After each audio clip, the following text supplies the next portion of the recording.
Ryan Reynolds here from Mint Mobile with a message for everyone paying big wireless way too much.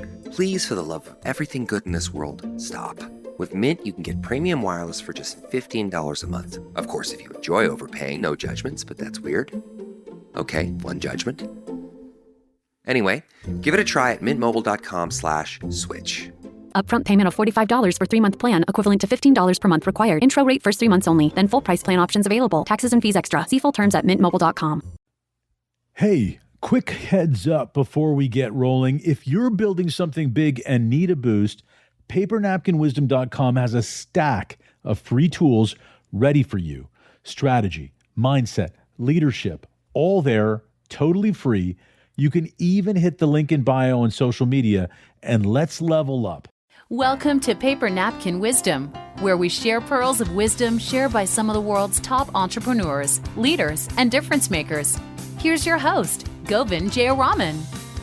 Hi, I'm Govind Jayaraman, and this is Paper Napkin Wisdom, episode 243, and I am so excited that you've joined us for a very special conversation that just might shift the way you think about your business and your life. Have you ever wondered what would happen if freedom wasn't something you chased, but something you designed? What if creating space in your life wasn't a selfish move, but actually the most generous thing you could do? In this episode, I sit down with my friend and returning guest, Michael Walsh. Michael is a brilliant strategist and an author of a new and powerful book called Freedom by Design, the established business owner's guide to grow, make an impact, and find joy again.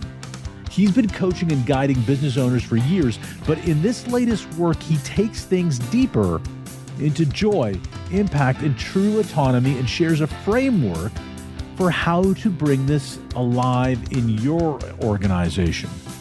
Michael's message on this episode is simple and it hits hard.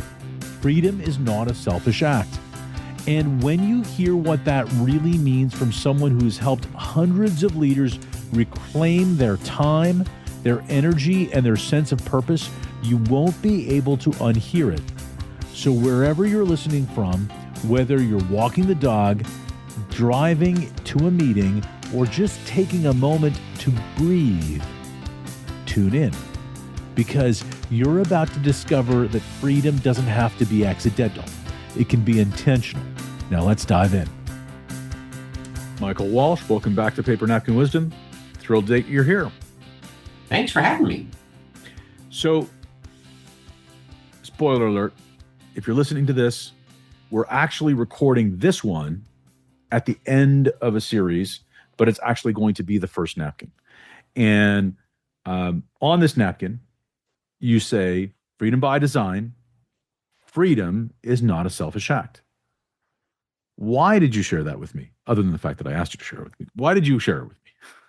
Well, a lot of people, when business owners want to grow their company, they are looking for increased freedom. A lot of people think that entrepreneurs are about the money. What I find typically is they're not about the money.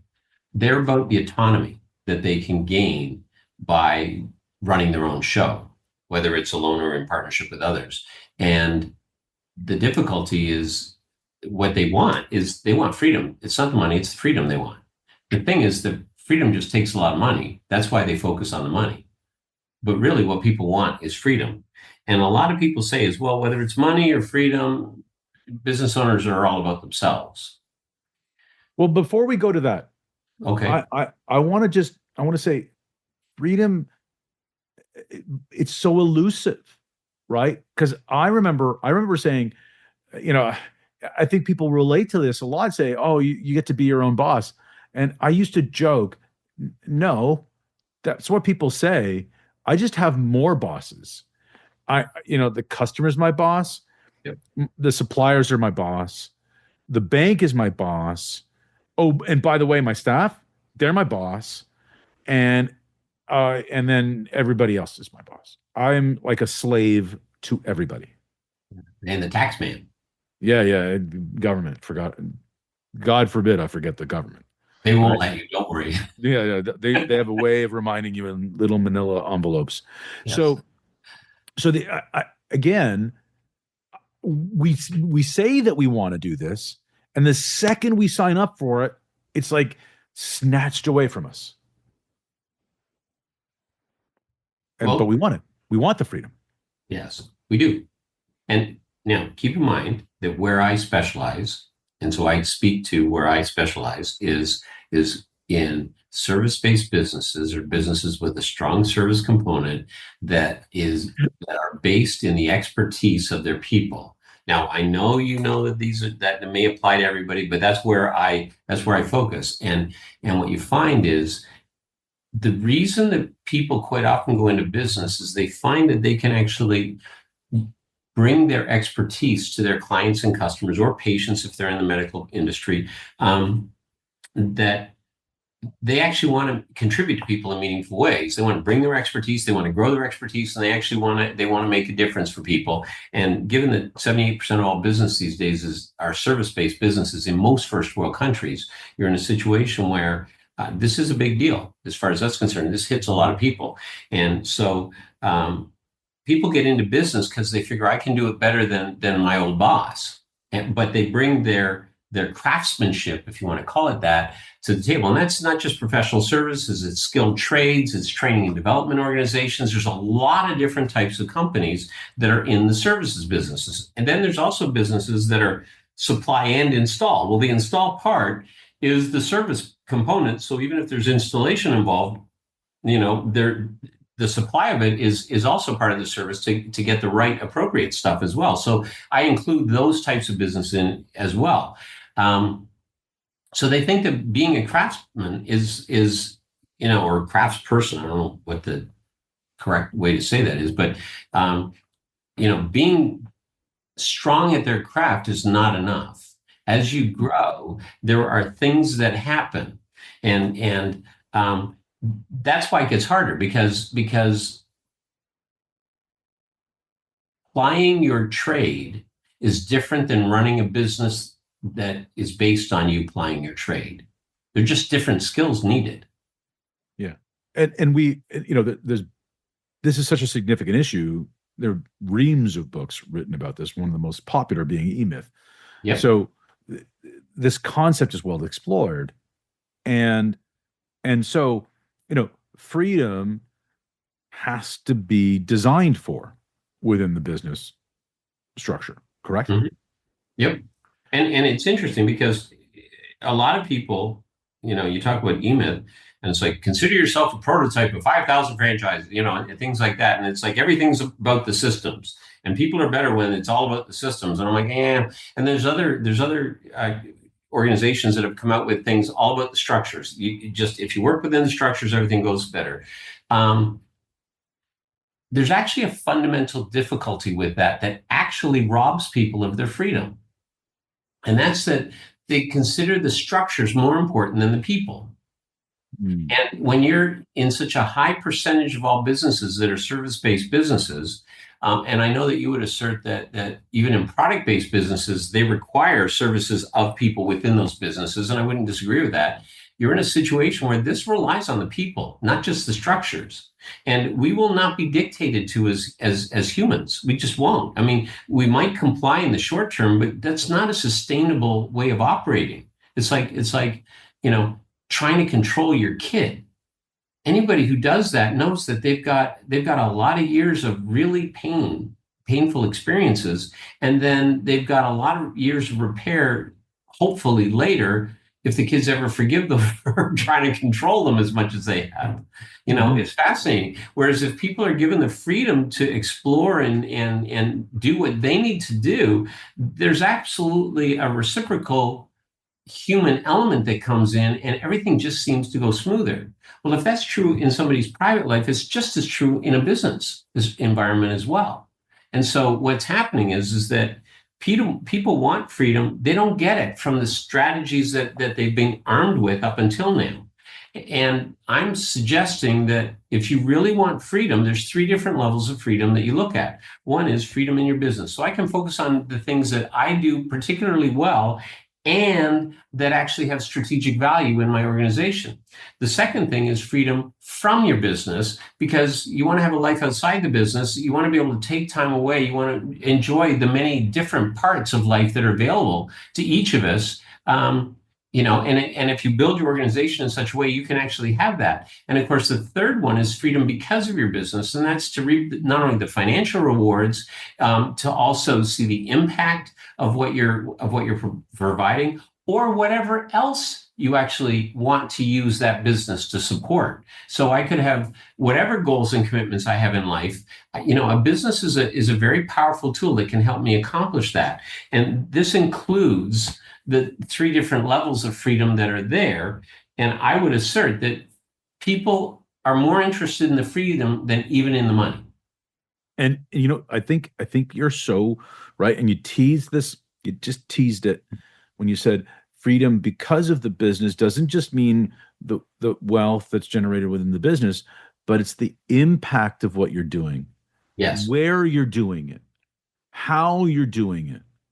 This is the stuff. I mean, I think that in my darkest days when business was hardest, and why I persisted was because I believed I had something to give. I believed that we had something to give. And it was that impact that I was chasing. That impact, and that's freedom. But that was not about me. It was for somebody else. It was for something else. It was something bigger than me. Yeah. And I think that that's at the heart of it. So is that what you're trying to say, that freedom is not a selfish act? Well, when I say freedom is not a selfish act, what I mean is people come to realize that in striving for increased freedom, you need to set up the whole organization to flourish. And there's a big difference between running a business like a well-oiled machine versus running a business like an intelligent ecosystem. And we'll go into that, or we will have gone into that in future napkins as to what that's about. And what you find is that if I run it like a machine, it'll actually limit my freedom. Yeah. I get connected to it and it's dependent on me. Whereas if I build an ecosystem, it feels or looks more daunting from the outside. But frankly, I actually get the freedom that I see. But everybody wins. It's nobody is left on the sidelines when it comes to that. Now it's almost like you take off the jar, like take the lid off the jar, right? You become the rising tide that lifts all boats. Everything comes up when you elevate the top. When the freedom is blown off the top of the equation, then everything is possible, isn't it? I completely agree with that. Now, this is why I think it was so important. Like this is why I thought it was so important after having done the 15 episodes to come back and do this one and then release it first, because it brings into context why you want to do all of this. Yes. Where it's going, what the purpose of it is. There's a really strong underlying part of it, and an undercurrent all the way through is that if the top comes up, everything comes up. And you're going to hear these themes as you listen to it, the remaining episodes, as you go through this framework, you're going to see that everything is about raising the bar. Everything is about raising the bar. And once you raise the bar, there's room for everybody. Everybody can come up. Well, the other side of this is that as you grow a business, everybody has these great aspirations and dreams, and we get stuck. And some things we get stuck in, we could have predicted. Other things we get stuck in, we can't. We can't even see them coming. They just get us. And there are certain dynamics that are at play that cause us getting stuck. And if you can understand and learn a little bit more about those, you can actually avoid getting stuck. And then it leads to a whole question called, how do I grow a business in the 21st century? And really, if you take a look at this series of podcasts and the book that I wrote, Freedom by Design, it's actually about how do I grow an organization in the 21st century that actually gives me access to the increased freedom I want. And if you want a spoiler alert, it doesn't happen without actually having everybody else benefit too, but not like some utopian, unrealistic objective, profit optional thing. It's like, no, it's very strategic. It's very aligned. It may feel or look simple as we go. And it's it's probably one of the most in-depth looks I've looked at in terms of how to grow a business in the 30 years that I've actually been doing this. No, so the book definitely reads quickly and lightly, and I think that this is why I think this is a really great companion series to the book. And the book, if you want some support in bringing those aspects to life, use both of these things together to be able to get at that information from different angles and bring your perspective to it. I agree with you. And you've taken 30 years. I've always admired, and I do admire, Michael, your ability to create tools that are actionable and condensed onto a paper napkin, right? So it's wisdom that's small enough to fit on a napkin, but these are tools that can change a business and can change lives. And I really believe that on the whole, this toolkit is something that's so important for people. And I really hope that, again, if you haven't yet, if you don't have the book yet, the book and these companion podcasts make a great pair. The podcasts are great as a place to start, but you'll want the toolkit. If you have the book, the podcasts are great because we go into things from a different layer and we poke and prod at the concepts from the position of actionability and implementation. Michael, I want to thank you for the work. I know you put years into the book, and what we're about to dive into and what we've just broken down is incredible value, and I think is going to be a gift to anyone who listens to it. Thank you so much, Michael. Welcome. Thank you. That was a powerful conversation with Michael Walsh. And if you're anything like me, you're probably rethinking what freedom means to you as a leader, as an entrepreneur, and maybe even as a human being. And this is your lucky day, because every week we'll release another episode or two via the Wisdom Weekly newsletter. So you can sign up and see it there or get it on any of our channels. But today, Michael reminded us that freedom is not a selfish act, and that when you design your business to give you freedom, you're actually giving more to everyone around you, your team, your family, your community. They all benefit when you're leading with clarity, joy, and intention. Clarity is the first step to freedom. If you don't know what you want, you can't design for it. Freedom requires systems and support. It's not about doing less. It's about doing the right things with purpose.